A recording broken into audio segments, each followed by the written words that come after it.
Chapter 8. First thing Sunday morning, I ride my bike to the grocery store. The cashiers are still setting up their registers. I don't see the woman who checked us out the night I met Billy, but she suddenly appears from behind a huge stack of toilet paper. I hurry up to her and tap her on the shoulder. She jumps, and the toilet paper goes flying. I help her stack it back up into a pyramid. "Sorry about that," I say. "Can I help you?" she asks wearily. "Yes, I was in here a few weeks ago. You probably don't remember me, but there was this lady." I pause, suddenly feeling very stupid. "And her son? He was around 5 years old, and I was wondering if you might remember them? Their last name is Henkel." The woman shakes her head. "You know how many people come in here every day? I'm lucky if I can remember my own name." "Right," I say, my hopes fading. "Thanks anyway." Winded from riding home at top speed, I leave my bike on the curb and run inside. It's pretty unlikely that someone would have read my profile already, but I can't wait. I go onto my mail screen, and the message, "You've got mail," pops up. I find 2 letters from Jenna, one from Kimberly, and one from somebody else whose email address I don't recognize. "Please don't let it be some stupid advertisement," I say out loud as I open the mystery letter first. "Dear Mia, welcome to the Synesthesia mailing list. My name is Adam Dixon. I'm 14 and in 9th grade. I live in Boston, and I have colored hearing and colored numbers and letters, like you. And I also have colored taste, but only a little. If you want to talk about things, email me back. Oh, I like the outdoors too, and I also like to write poetry, even though I don't tell any of my friends that. So if we become friends, you'll have to forget I told you. Write back soon. From Adam. P.S. Do you have your own computer? I do." "What are you grinning at?" Zach asks as he walks in. His hair is sticking straight up, and he has toothpaste around his mouth. "Nothing," I answer happily. Zach leans over me and peeks at the screen before I have a chance to cover it. "Who's Adam?"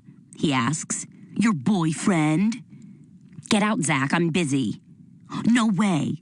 It's my turn to use the computer. You hogged it all last night." "Isn't there a violent cartoon you can go watch or something?" I ask. "I'm too old for cartoons." "Since when?" "Since right now." I'm in too good a mood to argue anymore, so I tell him he can use it in 10 minutes. He grudgingly agrees, and I'm alone again with my blank reply screen. There are so many things I want to ask Adam, but I don't want to overwhelm him. Dear Adam, thanks for the welcome. I have to share the computer with my whole family. It's a bummer, I know. I've only just learned that my colors don't mean I'm crazy, and that I don't have some awful disease. I'm learning more about it from Dr. Jerry Weiss at the University of Chicago, and it's kind of cool. When you say you have colored taste, does that mean that broccoli tastes like, for example, the color blue? Or does the color blue taste like broccoli? WBS. Write back soon. From Mia. P.S. This is the first email I've ever sent to a boy. P.P.S. I won't tell anyone about the poetry. I send off the letter before I lose my nerve. It's so much easier to talk to people over email than it is in person. I feel like I made a new friend, and I never even left the house. When Grandpa was alive, he had a list of like 50 pen pals he met online and emailed regularly. He met them in different chat rooms or on card-playing websites. He told me once that youth is wasted on the young, and said it was a shame that other people his age had a fear of computers. When he died, my father had to send an email to all of Grandpa's pen pals and tell them the news. I think some of the people still write to my dad. I'm about to open Jenna's letter when Zach returns and demands his turn. I log off and leave him to whatever mischief he has planned. Once, we got sent a month's supply of nacho cheese-flavored crackers because of some survey Zach filled out on the web. They weren't half bad either. I go up to my room and try to paint, but my mind keeps wandering. Mixing the paint on my palette only makes me think of my colored letters, which make me think of Jerry, which makes me think of my new friend, Adam, which makes me want to check the computer again. I force myself to work on my Lord of the Flies book report. Compared to the cruel kids in the book, my classmates suddenly don't seem so bad. I decide to get some fresh air. Mango must be off hiding someplace again. And this time, I don't feel like searching for him. It's a crisp, cool day, exactly as it should be for the beginning of October. There's not a hint of rain in the air, and someone in the valley must have their fireplace going, because I can smell it. My wild child instincts take over, and I run across the lawn and jump into a pile of leaves that my dad just finished raking. Ow! Something screams beneath me, and I hurry to my feet, slipping on the leaves. I wind up back on the ground, landing hard on my butt. I watch the pile of leaves quiver and shake, and out walks Mango, his fur bristling from being sat on.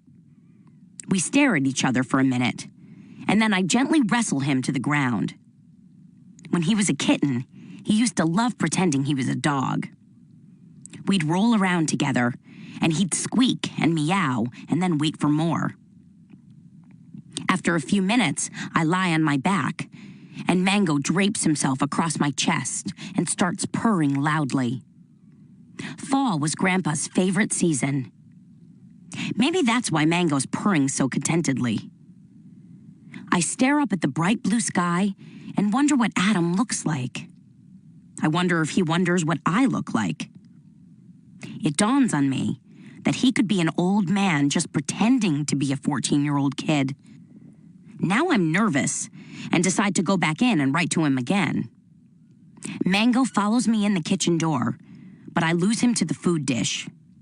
Zach is gone. I log on. Dear Adam, how do I know you're not an old man pretending to be a 14-year-old kid? I'm going to need proof. From Mia. P.S. What color is my name to you? Yours is pale yellow, like the inside of a grapefruit, not the pink kind, with a texture kind of like grapefruit too, but the outside. Now, I suppose I could sit here all day and wait for a letter back. That would be a little too pathetic. But I don't see anything wrong with checking every hour, or every half hour even. So I managed to occupy myself for the next half hour. I do 3 math problems, probably incorrectly, and eat a bowl of cereal. When a half hour has passed, I log on again, only to find the letters from Jenna and Kimberly that I hadn't read before. I still don't feel like reading them. Half an hour later, nothing. Mom finds me and makes me help her clean out the pantry. An hour and a half later, still nothing. I read Jenna's letters. They tell me all the same stuff she already told me last week. I help Dad wash the helicopter. He lets Zach and me sit in it when we're done. Zach straps himself into the pilot seat and looks over the gauges as if he knows what he's doing. He asks Dad when he can start flying lessons, and Dad tells him he can take lessons when he's 17. Zach in the sky is a very scary thought. While Zach is busying himself by making vroom vroom noises, Dad motions for me to step back outside. He tugs at the collar of his flannel shirt. If I didn't know better, I'd swear he was nervous. Is everything okay, Dad? I was going to ask you that very question. I'm fine, I say quickly. Why? Do you remember a few summers ago, we sent you to that day camp where the swimming instructor wouldn't let you advance from tadpole to guppy? I nod and wonder if my father's been out in the sun too long. Do you remember what I did about it? You marched down there and got me into Guppy? Right. Exactly. He leans casually against the chopper with one hand, and I wait for him to continue. When he doesn't, I ask, "So, what's your point?" "My point," he says, "is simply that I'm here for you, if you need me." Thanks, Dad. I'll keep that in mind. I decide not to tell him that I ended up being sent back to Tadpole after almost drowning another camper while I flailed around in the deep end. 2 hours later, there's still no email from Adam. I'm trying not to be discouraged. I hope my last letter didn't scare him off. Unless he wasn't who he said he was after all. I finally read Kimberly's letter. She has a crush on some guy in her gym class. He's only in the 7th grade, but she says he looks much older. She asks me not to tell anyone. I can see that she forwarded the same letter to Molly, Jenna, and Sarah. So who else is there to tell? After dinner, I sit down one last time in front of the computer. I try sending out good vibes as the modem dials. Maybe I can ask Beth to cast a spell on Adam to make him write back. I must really be getting desperate. The vibes must have worked, because there are 3 letters from him. 3. Letter number 1. Dear Mia, you're funny. I never thought I was crazy, because my mom has colored hearing too. I hate broccoli, so I never eat it. Let's take chocolate. If I'm eating a piece of chocolate, I'll see a rectangular patch of pink with a green stripe at the bottom. It just appears in front of me and kind of looks like a flag waving in the breeze. If it's dark chocolate, the pink will be almost red. This only happens with a few kinds of food, by the way. The image fades as I keep eating, though. Pretty wild stuff. We synesthetes have to stick together. We're the only ones who really understand each other. By the way, I've met Jerry before. He's nice. I promise I'm not an old man or even a man yet. I guess I'm a young man, since when my mom is mad at me, she always goes, "Stop that, young man." In fact, she said that last night when I missed curfew for the zillionth time. Adam. He must have a much more exciting life than I do if he misses curfew that often. I think Mom would have a few more choice words for me if I did that. Letter number 2. Dear Mia, what do you look like? Don't take that the wrong way. I just thought it would be easier if I could picture you. It doesn't matter. Oh, never mind, forget it. I'm going to delete this Letter number 3. Dear Mia, I meant to delete that last letter. Pressed the wrong button. Ugh. Really, it doesn't matter what you look like. But okay, I'll tell you about me. I'm Mr. Joe Average. Average height, average weight, brown eyes, and curly dark hair that looks really bad when I wake up in the morning. But you can picture me any way you want. Not that I'll do that to you. Oh, never mind. From Adam, who doesn't usually sound this stupid. I'm all jittery and wonder if this is what Kimberly feels like every time she gets a crush on a new boy. Not that I have a crush on Adam. I mean, I don't even know him. But I've never had a boy send me email before.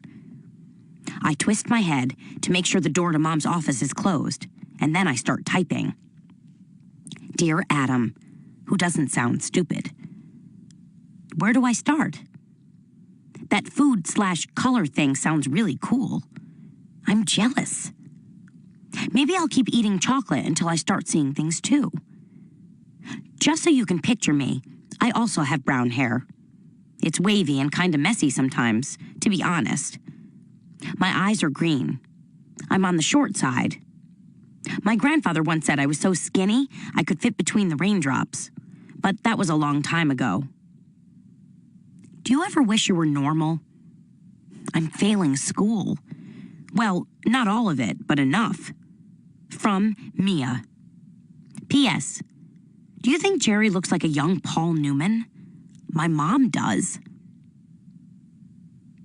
I'm shutting down the computer for the night when Mom walks in with her stern mom face on. "What did that boy Roger want last night?" she asks.